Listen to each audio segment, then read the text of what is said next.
So probably the first fermented beverage was a honey wine. A beehive caught a leak, and some rainwater hit it, and the bacteria in the water fermented the honey. So mead or honey wine was probably the first fermented beverage. But then shortly after that came beer, and what a lot of historians think happened was that someone was making bread, or they left their grains that they had harvested out, and it rained, wild fermentation happened, and somebody was brave enough to drink it. They got drunk, and the rest is history. So beer is made of 4 ingredients.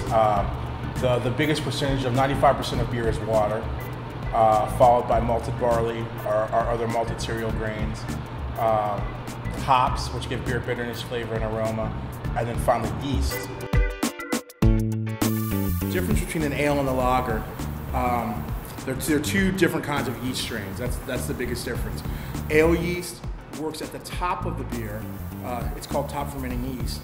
It ferments at a warmer temperature, and it ferments in a much quicker time.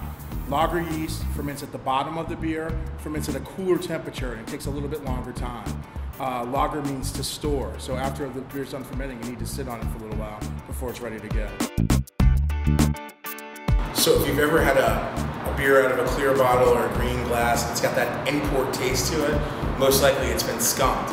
And so what that means is that the beer has been light struck. Hops, once the oils have been dissolved into beer, are very light sensitive.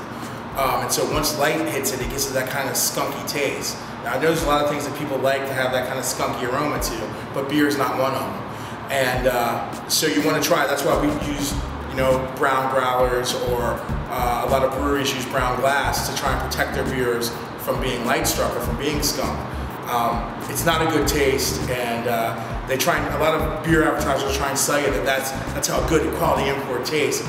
But if you went to Germany and tried one of those green bottle beers, or Amsterdam, the beer would taste much better and much cleaner. So having a skunked beer isn't a good thing.